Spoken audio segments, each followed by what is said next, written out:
K digital news channel द्वारा ಇಂದು ಶೈಕ್ಷಣಿಕ ಮಾರ್ಗದರ್ಶಿ ಇದರ ಒಂದು ವಿವರಗಳನ್ನು ನಿಮ್ಮ ಮುಂದೆ ಪ್ರಸ್ತುತಪಡಿಸ್ತಾ ಇದ್ದೀನಿ. ನಾನು ಯಲಹಂಕದ KS ವಿಜಯಕುಮಾರ್. ದಿನಾಂಕ 6/6/2026 ಶನಿವಾರ ಕರ್ನಾಟಕ ಪರೀಕ್ಷಾ ಪ್ರಾಧಿಕಾರ ನಡೆಸಿದ CET ಫಲಿತಾಂಶ ಹೊರಬೀಳುತ್ತಿದೆ. 6ನೇ ತಾರೀಕು ಜೂನ್ ಅಥವಾ 8ನೇ ತಾರೀಕು ಇದರ ಒಂದು ಫಲಿತಾಂಶ ಹೊರಬೀಳ್ತದೆ. ಯಾರು CET ಪರೀಕ್ಷೆಯನ್ನು ಬರೆದಿದ್ದರೆ ಅವರಿಗೆಲ್ಲರೂ ಕೂಡ ಒಂದು ಶುಭಕಾಮನೆಗಳು. ಅವರು ಇಚ್ಛಿಸಿದ ಒಂದು ವಿಷಯದ ಕೋರ್ಸ್ ಅಧ್ಯಯನ ಮಾಡೋಕ್ಕೆ ಈ ಫಲಿತಾಂಶ ಹೆಚ್ಚು ಮಹತ್ವವನ್ನು ನೀಡುತ್ತೆ. ಹೀಗಾಗಿ CET ಬರೆದ ಮತ್ತು ಇದೇ ಜೂನ್ 21ರಂದು ನೀಟ್ ಎಕ್ಸಾಮ್ ಪರೀಕ್ಷೆ ನಡೆಯುತ್ತದೆ. ಅಖಿಲ ಭಾರತ ಮಟ್ಟದಲ್ಲಿ ಈ ಪರೀಕ್ಷೆ ಬರೀತಕ್ಕಂಥ ಎಲ್ಲ ವಿದ್ಯಾರ್ಥಿಗಳಿಗೆ ಅವರ ಆಸೆ ಈಡೇರಿಸಲು ಒಂದು ಸದಾವಕಾಶ. ಈಗ ನಾವು ಉನ್ನತ ಶಿಕ್ಷಣ ಪಡೆಯಬೇಕಾದರೆ ಅದರ ಒಂದು ಆರ್ಥಿಕ ಸೌಲಭ್ಯವನ್ನು ಹೇಗೆ ಪಡೆಯುವುದು ಎಂಬುದನ್ನು ತಿಳಿದುಕೊಳ್ಳೋಣ. ಭಾರತದಲ್ಲಿ ಶಿಕ್ಷಣಕ್ಕೆ ಹೆಚ್ಚು ಒಂದು ಪ್ರಾಧಾನ್ಯತೆಯನ್ನು ಕೊಟ್ಟಿದ್ದಾರೆ.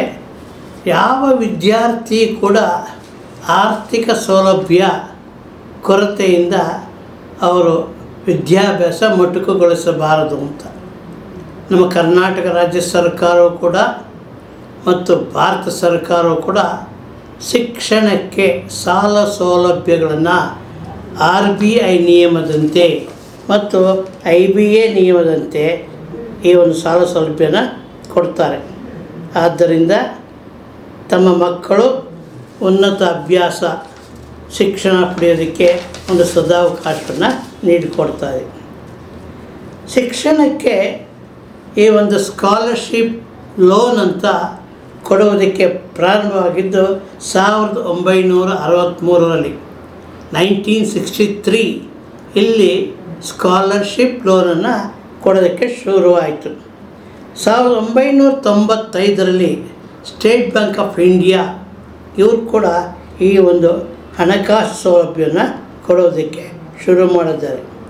2000 ಇಸ್ವಿಯಲ್ಲಿ ಭಾರತ ಸರ್ಕಾರವು ದೇಶದ ವಿವಿಧ ಬ್ಯಾಂಕ್ಗಳ ಮುಖಾಂತರ ಹಣಕಾಸು ನೀಡುವ ಒಂದು ಸೌಲಭ್ಯವನ್ನು ಜಾರಿಗೆ ತಂತು. ಭಾರತ ಸರ್ಕಾರ ಈ ಒಂದು ವಿಶೇಷವಾದ ಮಹತ್ವದ ನಿರ್ಣಯ ಕೈಗೊಂಡಿದೆ. ಯಾವ ವಿದ್ಯಾರ್ಥಿ ಶೈಕ್ಷಣಿಕ ಸಾಲ ಪಡೆದು ವಿದ್ಯಾಭ್ಯಾಸವನ್ನು ಗಳಿಸಿದ ನಂತರ ಪದವಿಯನ್ನು ಪಡೆದ ನಂತರ ಆ ಹಣವನ್ನು ಮರುಪಾವತಿಗೆ 6 ತಿಂಗಳಿಂದ ಅಥವಾ 12 ತಿಂಗಳ ನಂತರ ಮರುಪಾವತಿ ಮಾಡಬೇಕಾಗತ್ತೆ. ಇದು ಅತ್ಯಂತ ಸುಲಭವಾಗಿದೆ. ಯಾವ ಕೋರ್ಸುಗಳಿಗೆ ಈ ಆರ್ಥಿಕ ಸೌಲಭ್ಯವನ್ನು ಕೇಂದ್ರ ಸರ್ಕಾರ ಮತ್ತು ರಾಜ್ಯ ಸರ್ಕಾರ ಕೂಡ ಕೊಡುತ್ತೆ.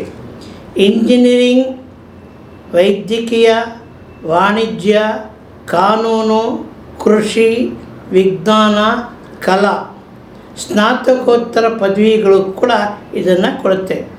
UGC ಮತ್ತು AICT ಸರ್ಕಾರಿ ಮಾನ್ಯತೆ ಪಡೆದ ಬಹುತೇಕ ವೃತ್ತಿಪರ ಉನ್ನತ ಶಿಕ್ಷಣಕ್ಕೆ ಸರ್ಕಾರ ಸಾಲವನ್ನು ಕೊಡುತ್ತೆ. ವೈದ್ಯಕೀಯದಲ್ಲಿ ದಂತವೈದ್ಯ ಇರ್ಬೋದು, ಆಯುಷ್ ಇಲಾಖೆದಿರ್ಬೋದು, ಫಾರ್ಮಸಿ ಇರ್ಬೋದು, ನರ್ಸಿಂಗ್ ಇರ್ಬೋದು, ಇಂಜಿನಿಯರಿಂಗ್ ಇರ್ಬೋದು, BCA ಇರ್ಬೋದು, ಹೀಗೆ ಕಾನೂನು ಮ್ಯಾನೇಜ್ಮೆಂಟ್ LLB ಇರ್ಬೋದು, LM ಇರ್ಬೋದು, MBA ಇರ್ಬೋದು, BBA ಇರ್ಬೋದು. ಈ ಕೋರ್ಸ್ಗಳನ್ನು ಅಭ್ಯಾಸ ಮಾಡ್ತಕ್ಕಂಥ ಮಕ್ಕಳಿಗೆ, ವಿದ್ಯಾರ್ಥಿಗಳಿಗೆ ಈ ಹಣದ ಸೌಲಭ್ಯ ಸಿಗುತ್ತೆ. ಪದವಿ, ಸ್ನಾತಕೋತ್ತರ ಪದವಿ MA, MCom, MSc ಮತ್ತು ಈ ವೆಟರ್ನರಿ ಡಾಕ್ಟರ್ ಅವರು ಕೂಡ ಕೊಡ್ತಾರೆ. ಸರ್ಟಿಫೈಡ್ ಕೋರ್ಸುಗಳಾದ ಹೋಟೆಲ್ ಮ್ಯಾನೇಜ್ಮೆಂಟ್ ಮತ್ತು ಶಿಕ್ಷಕರ ತರಬೇತಿ DED ಇರ್ಬೋದು, BEd, MEd, BPEd ಅದು ಕೂಡ ಈ ಒಂದು ಜಾಬ್ ಓರಿಯೆಂಟೆಡ್ ವೃತ್ತಿ ಕೋರ್ಸ್ಗಳಿಗೆ ಹಣ ಸಹಾಯ ಸಿಗತ್ತೆ. ಮತ್ತು CA ಇರ್ಬೋದು, ಮತ್ತು ICWCS ಇರ್ಬೋದು, ಮತ್ತು UGC ಮಾನ್ಯತೆ ಪಡೆದಿರುವ ಎಕ್ಸಾಮ್ಸ್ಗಳಿಗೆ ಈ ಒಂದು ವಿಶ್ವವಿದ್ಯಾಲಯದಲ್ಲಿ ಅಧ್ಯಯನ ಮಾಡ್ತಕ್ಕಂಥ ವಿದ್ಯಾರ್ಥಿಗಳಿಗೆ ಹಣದ ಸೌಲಭ್ಯ ಸಿಗತ್ತೆ. ಇದು ಅಲ್ಲದೆ ವಿದೇಶಿ ಯೂನಿವರ್ಸಿಟಿ, ವಿದೇಶಿ ವಿಶ್ವವಿದ್ಯಾಲಯಗಳಲ್ಲಿ ಕೂಡ ಓದುವವರಿಗೆ ಈ ಸಾಲ ಸೌಲಭ್ಯವನ್ನು ನೀಡುತ್ತೆ. ಕಡಿಮೆ ಬಡ್ಡಿ ದರದಲ್ಲಿ ಈ ಸಾಲ ಸೌಲಭ್ಯವನ್ನು ನೀಡುತ್ತೆ.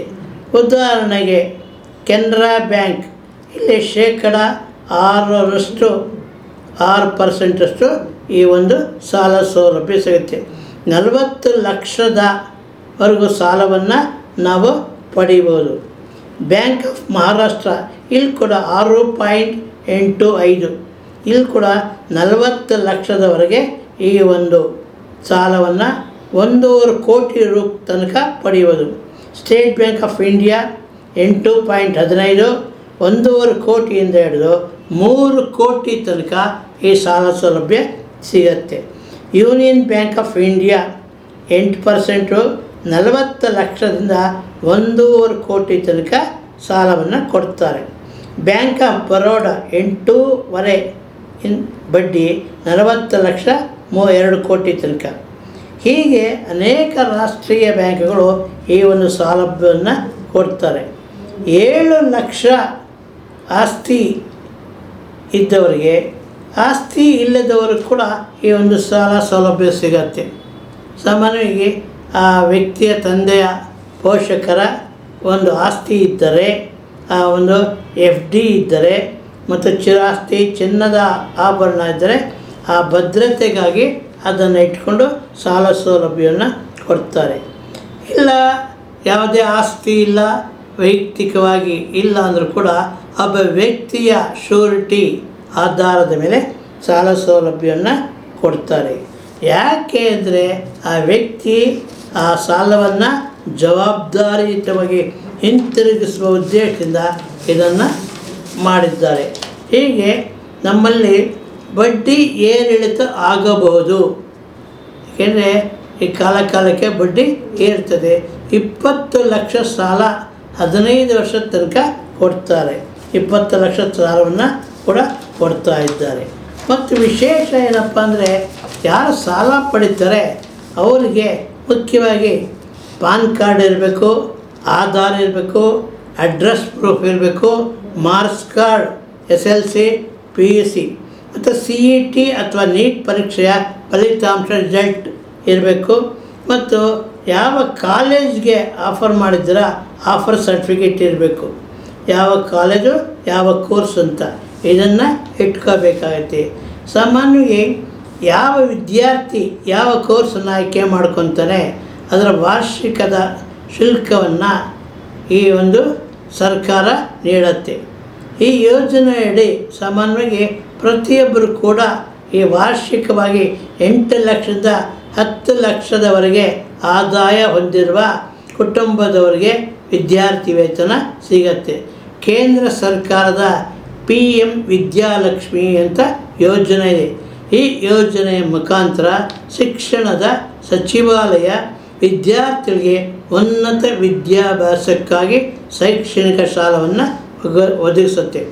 ಉನ್ನತ ಶಿಕ್ಷಣ ಪಡೆಯುವ ಆರ್ಥಿಕವಾಗಿ ಹಿಂದುಳಿದಿದ್ದರೆ ಪ್ರತಿಭಾನ್ವಿತ ಭಾರತೀಯರಾಗಿರಬೇಕು ಮತ್ತು ಯಾವುದೇ ಒಂದು ಆಧಾರವಿಲ್ಲದೆ 10 ಲಕ್ಷ ತನಕ ಸಾಲವನ್ನು ಪಡೆಯುವುದು. 3 ಲಕ್ಷ ಸಬ್ಸಿಡಿ ಹಣವಾಗಿ ಕೂಡ ಸಿಗತ್ತೆ. ಆದ್ದರಿಂದ ಪ್ರತಿಯೊಬ್ಬರು ಕೂಡ ಈ ಒಂದು ಸಾಲವನ್ನು ಪಡೆಯಬೇಕು. 15 ವರ್ಷ ಅಧ್ಯಯನದ ಅವಧಿ ವಿನಾಯಿತಿ ಇರುತ್ತೆ. ವಿದ್ಯಾರ್ಥಿಗಳು ಭಾರತೀಯರಾಗಿರಬೇಕು. ಯೋಜನೆಯ ಅಡಿ ಇನ್ನೂ 860 ಕಾಲೇಜುಗಳ ಆಯ್ಕೆಯಾಗಿದೆ. ಅದರಲ್ಲಿ ಪಡೆಯುವುದೇ 3% ಸಬ್ಸಿಡಿಯನ್ನು ನೀಡ್ತಾರೆ ಭಾರತ ಸರ್ಕಾರ. ಶೈಕ್ಷಣಿಕ ಸಾಲಕ್ಕೆ ತೆರಿಗೆ ವಿನಾಯಿತಿ ಇದೆ. ಸೊ ಯಾರು ಪಡೀತಾರೆ ಆ ಟ್ಯಾಕ್ಸ್ ಬೆನಿಫಿಟ್ ಅನ್ನು ಕೂಡ ಪಡೀತಾರೆ. ಹೀಗೆ ಈ ಒಂದು ನಮ್ಮ ವಿದ್ಯಾರ್ಥಿಗಳಿಗೆ ಈ ಸಾಲ ಸೌಲಭ್ಯ ಇದೆ. 6ರಿಂದ 12 ತಿಂಗಳ ನಂತರ ಈ ಒಂದು ಕೋರ್ಸನ್ನು ನೀಡಬೇಕಾಗುತ್ತೆ. ಪ್ರತಿಯೊಬ್ಬ ವಿದ್ಯಾರ್ಥಿ ಕೂಡ ಇದನ್ನು ಪಡೆಯೋದಕ್ಕೆ ಅವಕಾಶವಿದೆ. DBT ಮುಖಾಂತರ ವಿದ್ಯಾರ್ಥಿ ಸೇರಿದ ಕಾಲೇಜಿಗೆ ಈ ಹಣವನ್ನು ಈ ಸರ್ಕಾರ ಮಂಜೂರು ಮಾಡುತ್ತೆ. ಆದ್ದರಿಂದ ಈ ಅರ್ಹ ವಿದ್ಯಾರ್ಥಿಗಳಿಗೆ ಸರ್ಕಾರ ಒಂದು ಸಾಲವನ್ನು ನೋಡುತ್ತೆ. ಈ ಅರ್ಜಿಗಾಗಿ ತಾವು ಅದನ್ನು ಖಾಯಂ ನಿವಾಸಿಯಾಗಿರಬೇಕಾಗತ್ತೆ ಮತ್ತು ಈ ಒಂದು ಮುಖಾಂತರ ಪ್ರತಿಯೊಬ್ಬರು ಕೂಡ ಅರ್ಜಿಯ ಪ್ರಕ್ರಿಯೆಯನ್ನು ಮಾಡ್ಬೋದು. ರಾಜ್ಯದಲ್ಲಿ ವಿದೇಶಿ ವ್ಯಾಸಂಗಕ್ಕೆ ಬಡ್ಡಿ ರಹಿತ ಸಾಲವನ್ನು ಕೊಡ್ತಾರೆ. ಎಜುಕೇಷನ್ ಲೋನ್ ವಿತೌಟ್ ಇಂಟ್ರೆಸ್ಟ್ ಅಂತ ಅದು ಕೂಡ ಸಾಲ ಸೌಲಭ್ಯವನ್ನು ಈ ವಿದೇಶಿ ವಿಶ್ವವಿದ್ಯಾಲಯಗಳಲ್ಲಿ ಯಾರು ಹಿಂದುಳಿದ ವರ್ಗ ವಿದ್ಯಾರ್ಥಿ ಇಂಜಿನಿಯರಿಂಗ್ ಆಗಲಿ ಟೆಕ್ನಾಲಜಿ ಆಗಲಿ ಅಥವಾ ಯಾವುದೇ ಒಂದು ಪದವಿ ಕೋರ್ಸಿಗೆ ಸೇರಿದರೆ ಅವರಿಗೆ 10 ಲಕ್ಷದವರೆಗೆ ಒಂದು ಬಡ್ಡಿ ರಹಿತ ಸಾಲವನ್ನು ಸರ್ಕಾರ ನೀಡುತ್ತೆ. ಹೀಗೆ ನಮ್ಮ ದೇಶದಲ್ಲಿ ಶಿಕ್ಷಣಕ್ಕೆ ಹೆಚ್ಚು ಮಹತ್ವವನ್ನು ನೀಡಿದ್ದಾರೆ. ಆದ್ದರಿಂದ ಯಾರು ಉನ್ನತ ಶಿಕ್ಷಣ ಪಡೆಯೋದಕ್ಕೆ ಎಲ್ಲರಿಗೂ ಈ ಒಂದು ಅನುಕೂಲವಾಗಿದೆ. ಸಾಲ ಪಡೆಯುವಾಗ EMIನ ನೀವು ಲೆಕ್ಕ ಹಾಕಬೇಕು ಮತ್ತು ತಮ್ಮ ಆಸ್ತಿ ಏನಿದೆ, ಉದಾಹರಣೆಗೆ 50 ಲಕ್ಷ ರು ಆಸ್ತಿ ನಿಮ್ಮದು ಇದ್ದರೆ ಪೋಷಕರದು, ಅವರು 40 ಲಕ್ಷದ ತನಕ ಸಾಲವನ್ನು ಕೊಡ್ತಾರೆ. ಮುಖ್ಯವಾಗಿ ಇಲ್ಲಿ ಆ ತಾಯಿ ತಂದೆ ಪೋಷಕರ ವಿದ್ಯಾರ್ಥಿದು ಆಧಾರ್ ಇರಬೇಕು, ಪಾನ್ ಕಾರ್ಡ್ ಇರಬೇಕು ಮತ್ತು ID ಅಡ್ರೆಸ್ ಪ್ರೂಫಿಗೆ ಇರಬೇಕಾಗತ್ತೆ, ಕಾಲೇಜ್ ಆಫರ್ ಲೆಟ್ರ್ ಇರಬೇಕಾಗತ್ತೆ, CET ಅಥವಾ ನೀಟ್ ರಿಸಲ್ಟ್ ಕಾಪಿ ಇರಬೇಕು. ಇದನ್ನು ನೀವು ರೆಡಿ ಮಾಡಿಕೊಂಡು ಈ ಒಂದು ಉನ್ನತ ಶಿಕ್ಷಣ ಪಡೆಯೋದಕ್ಕೆ ಅವಕಾಶವನ್ನು ಕೊಟ್ಟಿದ್ದಾರೆ.